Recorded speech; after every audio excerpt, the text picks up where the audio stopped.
बिस्मिल्लाहिर्रहमानिर्रहीम। अब हम टॉपिक कवर कर रहे हैं चैप्टर नंबर 11 का नोमेनक्लेचर ऑफ एल्केन्स। आईयूपैक के अकॉर्डिंग जो नेमिंग ऑर्गेनिक कंपाउंड्स की हाइड्रोकार्बन्स की जाती है वो किस तरह से की जाती है ये हमने सीखना है। अगर हम इस टॉपिक की इंपॉर्टेंस की बात करें एग्जाम के पीओवी से, तो एग्जाम के लिए ये एक अच्छा शॉर्ट क्वेश्चन है, लॉन्ग क्वेश्चन नहीं आता। इसके जो रूल्स हैं कभी भी लॉन्ग के तौर पे आपसे नहीं पूछे जाएंगे, तो इनको रटने की जरूरत नहीं है। हाँ, इनको अंडरस्टैंड आपने जरूर करना है, जैसे मैंने यहाँ पे शॉर्ट फॉर्म में लिखे हैं। आप इस तरह से अगर इनके की पॉइंट्स बना के याद करोगे तो ये आसानी से याद हो जाएंगे। और एक बेसिक टॉपिक है ऑर्गेनिक केमिस्ट्री का, तो आपको पता होना चाहिए। आईयूपैक का मतलब है international union of pure applied chemistry, और ये एक ऐसी तंजीम है जो ऑर्गेनिक कंपाउंड्स की हाइड्रोकार्बन की स्पेसिफिकली नेमिंग करती है। और इनके अकॉर्डिंग हर एक डिफरेंट एक कंपाउंड है ना, तो उसका जो नेम होगा वो हमेशा फिक्स होगा, कभी चेंज नहीं हो सकता। तो ये सारी कन्फ्यूजन को खत्म करने के लिए कि एक कंपाउंड के डिफरेंट नेम रखे होते हैं, और पाकिस्तानी तो एक के 10-10 नाम रख लेते हैं। तो उस कन्फ्यूजन को खत्म करने के लिए उन्होंने क्या किया, कुछ रूल्स सेट कर दिए हैं कि इन रूल्स के अकॉर्डिंग जो नेमिंग की जाएगी उससे आईयूपैक नेमिंग का नाम दिया जाएगा। और इसके अकॉर्डिंग कभी भी ऐसा नहीं होगा कि एक कंपाउंड के एक से ज्यादा नेम बन जाए। तो उन्हीं की तरफ चलते हैं। उसको टॉपिक को समझने के लिए पहले आपको रूल्स का पता होना चाहिए। बेसिकली की पॉइंट्स के फॉर्म में आप ये रूल्स जो है ना याद कर सकते हो, और फिर जो है ना आपने कुछ एग्जाम्पल्स पे इनको अप्लाई करके आगे फॉलो करना है इसको। तो रूल्स क्या हैं, पहले रूल्स को सीखें। रूल्स ये हैं, रूल नंबर 1 ये है कि आपने गिवन कंपाउंड्स में जो भी आपको कंपाउंड होगा लॉन्गेस्ट चेन को चूज कर लेना है। लॉन्गेस्ट चेन वो होगी जिसमें maximum number of carbon atoms होंगे। दूसरा है कि आपने नंबरिंग करनी है। आपने लॉन्गेस्ट चेन को चूज कर लिया, अब आपने कंपाउंड के अंदर जो कार्बन है उनकी नंबरिंग करनी है, उनको काउंट करना है, सिंपल, और कुछ नहीं करना। तो काउंटिंग के लिए नंबरिंग करते वक्त आपने ख्याल रखना है कि नंबरिंग उस एंड से स्टार्ट होनी चाहिए जहां पे जो हमारा सब्सटेंट हो उसको लोअर नंबर मिले। तो सब्सटेंट को जहां पे लोअर नंबर मिलेगा हमने वो वाली साइड से नंबरिंग स्टार्ट करनी है, दूसरी साइड से स्टार्ट नहीं करनी। तीसरे, अब ये जो सब्सटेंट है इसके बारे में अभी हम बात करने लगे हैं कि सब्सटेंट क्या चीज होती है। अब अगली बात नेमिंग करनी है। आपने नेमिंग करते वक्त सब्सटेंट को पहले लिखना है, और जो लास्ट पे नेम आएगा वो होगा पेरेंट चेन का।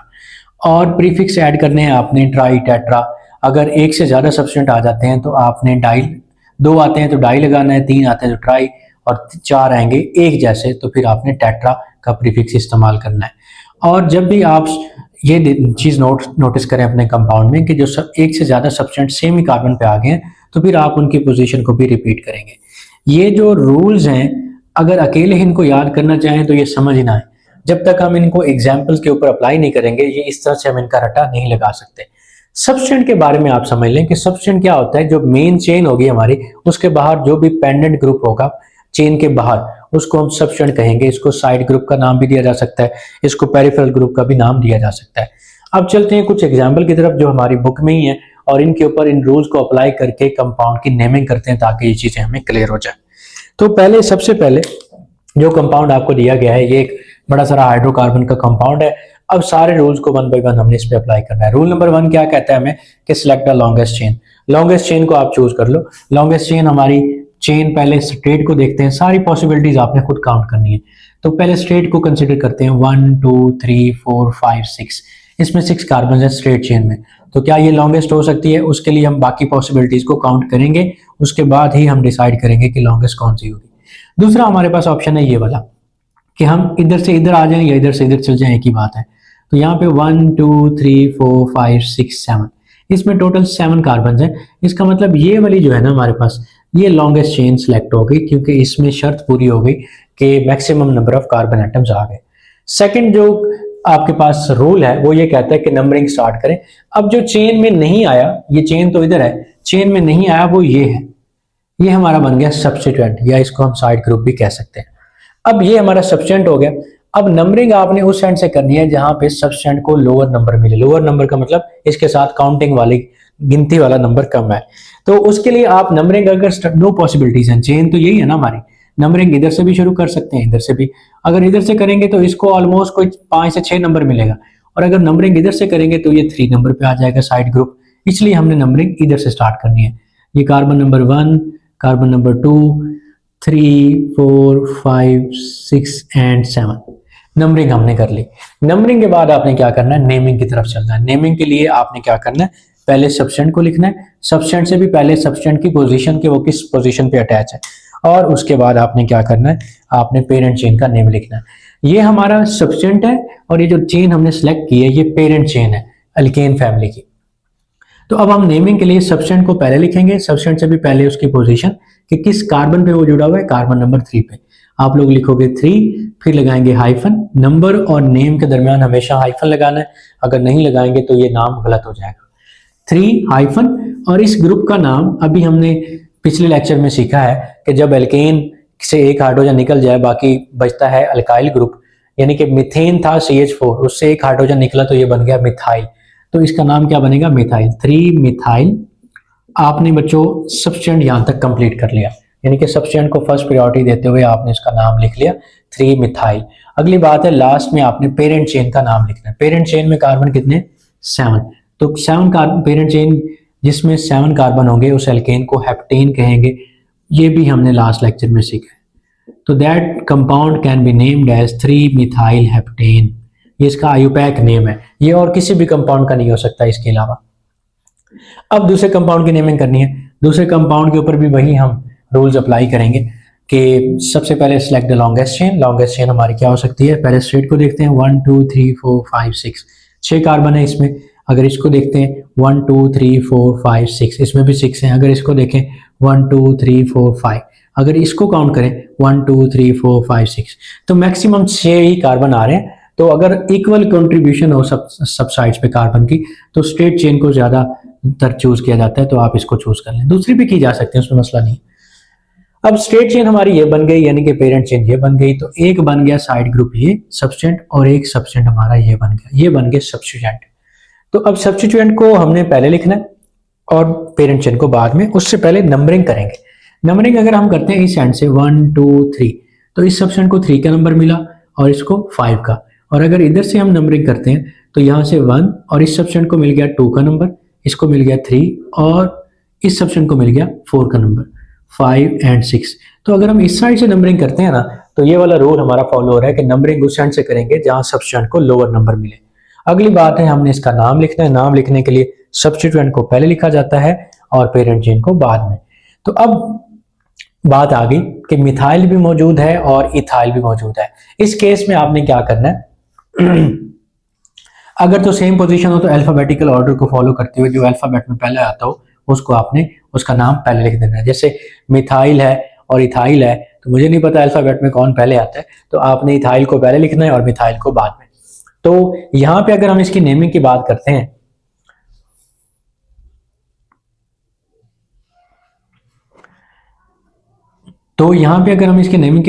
हैं, तो कार्बन नंबर 4 पे आपका इथाइल है, अल्फाबेटिकली ये पहले आता है तो इसको पहले लिखो। ये मिथाइल है, ये बाद में आता है तो इसको बाद में लिखा जाएगा। तो आप लिखेंगे नेमिंग 4, पोजीशन इसकी लिखी सबसे पहले, फिर हाइफन लगाया। 4 पे क्या है हमारा इथाइल, 4 इथाइल। उसके बाद 2 पे क्या है मिथाइल, हाइफन लगाएंगे 2, आगे नाम लिखेंगे इसका मिथाइल, METHYL। और अब पेरेंट चेन का नाम लिखेंगे जिसमें 6 कार्बन है तो उसके साथ लिख देंगे हेक्सेन। 6 कार्बन वाली एल्केन को कहते हैं हेक्स, और ANEC लगाया क्योंकि पेरेंट चेन इसकी है एल्केन फैमिली की। तो इस तरह से हमने इसका भी नेम लिख लिया। आगे जो हमने नेमिंग करनी है वो आखिरी कंपाउंड है ये वाला। अब इस पे देखें स्ट्रेट चेन अगर हम चूज करते हैं या लॉन्गेस्ट चेन को देखें तो वो स्ट्रेट ही बन रही है 1 2 3 4 5, बाकी कोई पॉसिबिलिटी है नहीं। तो ये स्ट्रेट चेन हमारी यही लॉन्गेस्ट चेन है। नंबरिंग करेंगे इधर से करें या इधर से, अंडरस्टूड सी बात है। इधर इन दो सब्सटेंट को लोअर नंबर मिल रहा है तो नंबरिंग होगी इस साइड से 1 2 3 4 5। अब अगर हमने नंबरिंग कर लिया, फिक्स हो गई है, तो हमारे सब्सटेंट कौन बने हैं? एक हमारा सब्सटेंट ये है, दूसरा ये है, तीसरा ये सब्सटेंट और चौथा ये। 4 सब्सटेंट है और चारों के चारों मिथाइल है। अब यहाँ पे ये प्रीफिक्स हम डाइट्राइटेट्रा का इस्तेमाल करेंगे। तो नाम इसका क्या होगा? नाम लिखने के लिए देखें लोअर पोजीशन पहले कौन सी है, 2 से स्टार्ट करेंगे, 2 कॉमा 2 नंबर्स के दरमियान कॉमा 3। ये इकट्ठी पोजीशन इसलिए लिखी है कि चारों मिथाइल हैं, इनको इकट्ठा लिखा जा सकता है। अगर कोई और ग्रुप होता, कोई और साइड ग्रुप होता तो फिर इस तरह से अलग-अलग लिखते। तो 2 कॉमा 3 हाइफन, कितने मिथाइल हैं? 1 2 3 4, 4 को कहेंगे टेट्रा, फिर लिखेंगे मिथाइल। ये सब्सटेंट का नाम पहले हो गया सारे का, 2 3 टेट्रा मिथाइल। और पेरेंट चेन का नेम देखें 5 कार्बन है तो यहाँ पे लिख दें पेंटेन, तो ये बच्चों इसका आपके पास IUPAC नेम हो गया। अगर हम साइक्लोएल्केन्स की नोमेनक्लेचर की बात करते हैं कि साइक्लोएल्केन की नेमिंग हम किस तरह से करेंगे, तो इट्स वेरी सिंपल। जैसे बुक में मेंशन किया गया है, 1 से 2 स्टेप्स में हमने इसको कवर करना है कि जब भी आप नोमेनक्लेचर ऑफ साइक्लोएल्केन की बात करोगे, साइक्लोएल्केन एल्केन की ही एक सब क्लास है। इसमें क्या होगा, एल्केन्स होंगे लेकिन वो रिंग के अंदर पाए जाएंगे साइकिल की फॉर्म में। जैसे ये कुछ एग्जांपल्स हैं। तो आपने क्या करना है, जब भी इनकी नेमिंग करनी है, आपने एक प्रीफिक्स ऐड करना है एल्केन के नाम के साथ, और वो प्रीफिक्स क्या होगा, ये साइक्लो। यानी कि जो भी एल्केन होंगे, जो रिस्पेक्टिव कार्बन आप देखोगे रिंग के अंदर, उसके नाम से पहले आपने साइक्लो ऐड कर देना है। कैसे बोला, फॉर एग्जांपल हमारे पास पहले एक बिल्कुल कॉमन से एग्जांपल लेते हैं कि हमारे पास ये 6 कार्बन का एक रिंग है, इसमें टोटल 6 कार्बन है, ये एक रिंग है। तो अब इसका नाम क्या होगा, क्योंकि ये साइक्लिक कंपाउंड है, तो आपने इसमें कार्बन को काउंट करना है 1 2 3 4 5 6। इसमें टोटल 6 कार्बन है। अगर एल्केन फैमिली में 6 कार्बन हो तो उनको हम नाम क्या देते हैं, उसको हेक्सेन। और ये चूंकि साइकिल के अंदर है तो हमने इसको प्रीफिक्स साइक्लो के साथ ऐड कर लिखना है। तो शुरू में इसको लिख दें साइक्लो, तो ये इस कंपाउंड का नेम बन गया साइक्लोहेक्सेन। प्रीफिक्स का मतलब, प्री का मतलब पहले, तो जो ये पेरेंट चेन से, पेरेंट नेम से पहले आएगा दैट विल बी प्रीफिक्स। अब ये हमारे पास टोटल 4 एग्जांपल्स हैं बुक के अंदर गिवन है, इनकी हमने नेमिंग करनी है। ये चारों साइक्लोएल्केन्स हैं। तो आपने क्या करना है, जब आप नेमिंग कर रहे होते हो, नोमेनक्लेचर में हमने सीखा है कि जब आप नेमिंग करते हो तो पहले सब्सटेंट को लिखा जाता है, उसके बाद पेरेंट चेन को या पेरेंट कंपाउंड को। पेरेंट कंपाउंड हमारे ये रिंग है, सारे के सारे रिंग जो है हमारे पेरेंट कंपाउंड है। और ये जो ऊपर ग्रुप्स लगे हुए हैं, दीज आर सब्स्टिट्यूएंट्स। तो इनका नाम हम पहले लिखेंगे और जो पेरेंट कंपाउंड होगा यानी कि रिंग, उसका नाम बाद में लिखेंगे। तो हम क्या कर रहे हैं, पहले इसका नाम लिख रहे हैं। अगर 2 कार्बन वाला एल्काइल ग्रुप हो तो उसको नाम दिया जाता है इथाइल, तो इसको हम कहेंगे इथाइल। और ये जो आगे कंपाउंड हमारे पास ये वाला नीचे बच गया है, ये आपके पास क्या है जी, यहाँ पे हमने इसका नाम रखा साइक्लोहेक्सेन। तो ये आपके पास कंपाउंड हो गया इथाइल साइक्लोहेक्सेन, ये इसका आपके पास नेम हो गया। तो इस तरह से आप इसकी नेमिंग कर सकते हो। और अगर इस कंपाउंड की नेमिंग हम करते हैं तो यहाँ पे देखें, सेंट्रल कार्बन से एक हाइड्रोजन जो है ना निकाला गया था। ये पूरा सब्सटेंट हमारा बन रहा है 3 कार्बन का, और सेंट्रल कार्बन से हमने एक हाइड्रोजन निकाला है, तो ये बन गया आपके पास आइसोप्रोपाइल। और नीचे वाला कंपाउंड क्या है, साइक्लोहेक्सेन, तो इसका नाम क्या बनेगा, आइसोप्रोपाइल। और आगे इस पेरेंट कंपाउंड का नेम लिख दें, that is called as cyclohexane. इस तरह से हमने इसका भी यहाँ पे नेम लिख लिया, आइसोप्रोपाइल साइक्लोहेक्सेन।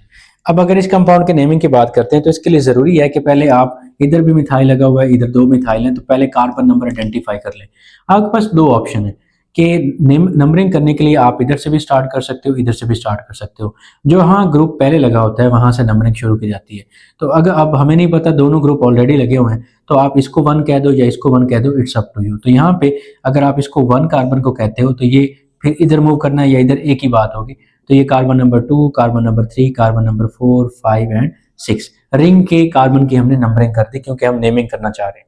तो अब इसका नाम क्या होगा हमारे पास इस कंपाउंड का, देखिए 1 पे ये एक मिथाइल है और ये दूसरा मिथाइल, और 4 पे एक मिथाइल है, तीनों है मिथाइल। तो हम पोजीशन को रिपीट कर देंगे।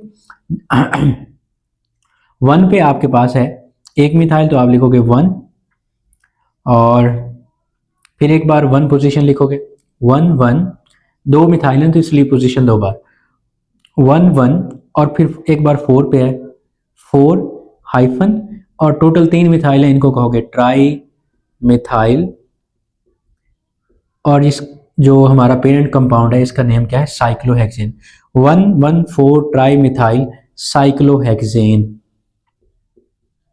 ये इसका आपके पास नाम बन गया। आई एम नॉट श्योर ये यहाँ पे आपको नजर आ रहा है, यानी 1 1 4 ट्राई मिथाइल साइक्लोहेक्सेन, ये आप इसका नाम राइट कर सकते हो। इसी तरह से ये कंपाउंड हमारा लास्ट रह गया, इसका नाम क्या होगा, it's very simple. Straight chain में 3 कार्बन लगे हुए हैं तो इसको कहेंगे प्रोपाइल, और अगर स्ट्रेट चेन है तो इसको कहेंगे एन प्रोपाइल, एन प्रोपाइल। और इस कंपाउंड का नेम क्या है, cyclohexane, cyclohexane. So it's called as n propyl cyclohexane, ये इसका नाम हो गया।